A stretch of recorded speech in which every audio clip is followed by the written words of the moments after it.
अस्सलाम वालेकुम everyone, it's मेरी फ़त। आज आपके साथ 9-10 मुहर्रम की रूटीन आपके साथ शेयर करनी है कि 9वीं 10वीं मुहर्रम को हमने किस तरह से गुजारा इस मुक़द्दस मुबारक दिनों को। तो जैसे आप सबको पता है कि 9वीं 10वीं मुहर्रम हमारे लिए बहुत ज़्यादा जो है वो काबिल एहतराम दिनों में शुमार की जाती है। इसलिए 9वीं मुहर्रम को हमने शाम के टाइम ये शरबत डिस्ट्रीब्यूट किया था, जिसे हमने घर में बनाया था। उसके लिए मैंने 5 किलो जो था वो ओल पर दूध दिया था। 1.5 लीटर के 3 पैकेट थे और उसके साथ 2 जो थे वो 1-1 पाव के पैकेट थे। सबसे पहले एक बड़े देशके के अंदर हमने ये दूध शामिल किया और इस साइड पे एक बोल के अंदर थोड़ा सा पानी शामिल करके, 1 गिलास के करीब पानी शामिल करके इसमें 3 स्पून के चम्मच और 3 जो था तो मलंगा वो शामिल किया और इसे जो है वो साइड पे रख दिया ताकि ये अच्छे से अपनी जगह पर आके सेटल्ड हो जाए, अपनी जगह पर आ जाए।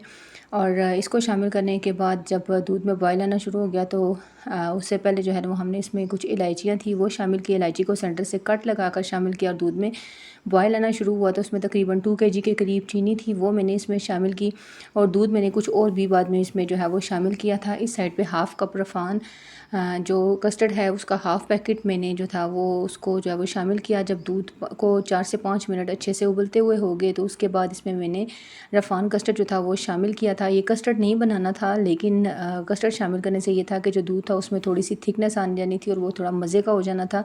इस वजह से मैंने इसमें जो था वो कस्टर्ड शामिल किया। कस्टर्ड शामिल करने के बाद इसे अच्छे से जो है वो चम्मच चलाएँगे ताकि ये मिक्स हो जाए, कोई लम्स ना बने। और फिर इसमें बॉयल आना शुरू हुआ और बॉयल आने के बाद तकरीबन मैंने इसमें जो है वो 15 से 20 मिनट तक इसको बहुत अच्छे से पकाया और इतना पकाया कि ये थोड़ा सा जो है वो गाढ़ा होना शुरू हो जाए। और इसके गाढ़ा होने के बाद जो है वो हम इसे उस वक्त तक पकाएंगे जब ये सही गाढ़ा हो जाएगा। 20 से 25 मिनट अच्छे से इसको जो है वो बॉयल आने के बाद फ्लेम को ऑफ़ कर देंगे और इसे रूम टेम्परेचर पर आने देंगे। इस साइड पर जो थी वो इलायची जो थी वो मेरे पास जो थी वो यहाँ पर काफ़ी फूल चुकी थी, इसलिए मैंने उनको निकाल दिया। जब दूध रूम टेम्परेचर पर आ गया तो उसमें मैंने इसबगोल और तुखमरंगा जो चीज़ें जो भिगो के रखी हुई थी वो उसके अंदर शामिल की। इससे उसका टेस्ट जो था वो बहुत मज़े का आ रहा था। तुखमरंगा और इसबगोल का जो था वो इससे इसका टेस्ट होता है वो बहुत इन्हेंस हो जाता है। मैंने ट्राई की कि इसमें जो है वो रूह अफ़ज़ा डालूँ, लेकिन रूह अफ़ज़ा से फिर इसका जो कस्टर्ड फ्लेवर था वो मज़े का नहीं आ रहा था। मैंने एक गिलास में जो है वो रूह अफ़ज़ा शामिल किया, लेकिन उसका टेस्ट कोई ख़ास नहीं आ रहा था। इस वजह से उसको फिर स्किप कर दिया। यहाँ बहुत सारी बर्फ़ शामिल की, दो बोतलें जो शामिल की बीच में वो भी बर्फ़ वाली थी और ये फिर सर्व किया। ये 9वीं मुहर्रम की हमारी रूटीन थी। उसके बाद ये 10वीं मुहर्रम की रूटीन है। इसमें मैंने 2 गिलास के करीब जो थे वो चावल लिए थे, उससे मैंने खीर बनानी थी। चावल को अच्छे से धोकर उससे जो है वो एक साइड पे रख दिया। इस साइड पे जो है वो एक बड़े देशके के अंदर मैंने तकरीबन 8 से 10 गिलास जो था वो पानी डाला और पानी डालने के बाद वो चावल शामिल कर दिए। 10 से 15 मिनट चावल अच्छे से जब गल गए तो उसमें से हाफ़ से ज़्यादा जो चावल थे उसको मैंने एक जूसर ब्लेंडर में डाल दिया और तकरीबन 1/4 जो चावल रह गए थे उसके अंदर मैंने जो था वो 2 किलो के करीब मिल्क जो था फ्रेश दूध विद क्रीम जो था वो मैंने इसमें शामिल कर दिया और बाद में मैंने इसके 2 पैकेट इसमें मैंने उल पर दूध जो थे वो भी शामिल किए थे। तकरीबन हाफ़ केजी उल पर दूध भी मैंने इसमें शामिल किया था। जो चावल बचा के रखे थे जिसे जूसर में रखा था उसमें से मैंने ये जो रस थे ये 10 से 12 रस लिए, इन्हें छोटे छोटे पीसेस में किया और पीसेस में करने के बाद इसे भी जूसर ब्लेंडर में डाला और डालने के बाद पानी शामिल करके इसको अच्छे से ब्लेंड किया और ब्लेंड करके इसको भी खीर के अंदर जो है वो शामिल कर देंगे।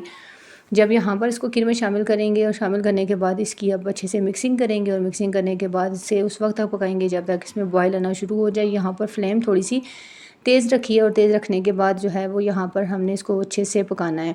और यहाँ 3 से 4 अदद इसके अंदर हमने इलायची शामिल की। इसके बाद 1 से 1.5 कप के करीब मैंने इसमें जो है वो शुगर शामिल की थी, लेकिन शुगर को मैंने कैरामलाइज़ किया और कैरामलाइज़ करने के बाद इसमें मैंने जो है वो यहाँ पर शुगर जो है उसको शामिल किया था। और ये मैंने पेशावरी खीर बनाई थी। पेशावरी खीर की रेसिपी देखी, मैंने कहा चले मुहर्रम के लिए आज जो न्याज़ डिस्ट्रीब्यूट करूँगी वो न्याज़ उसमें जो खीर होगी वो थोड़े डिफरेंट तरीके से होगी, इसलिए मैंने उसमें जो थी वो पेशावरी खीर को जो है वो यहाँ पर शामिल कर लिया। 15 से 20 मिनट इसको बहुत अच्छे तरीके से पकाया और पकाने के बाद जब ये थोड़ी सी थिक होना शुरू होगी तो उसके बाद फिर हम इसका जो है वो फ्लेम यहाँ पर ऑफ़ कर देंगे और फ्लेम ऑफ़ करने के बाद जो है वो उसको मज़ीद ठंडा होने के लिए जो है वो यहाँ पर रख देंगे। लेकिन कंसिस्टेंसी मुझे जो थी इसकी वो बहुत ज़्यादा गाढ़ी नहीं चाहिए थी, क्योंकि बहुत ज़्यादा गाढ़ी हो फिर ठंडी हो तो वो ज़्यादा गाढ़ी हो जाती है।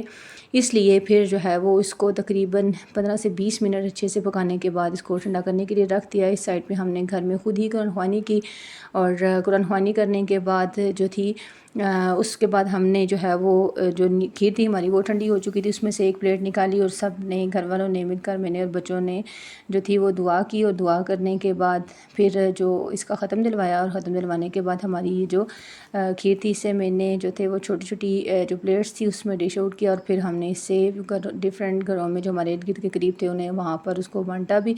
आज की वीडियो कैसी लगी आपने मुझे ज़रूर बताना है। आज के लिए इतना ही।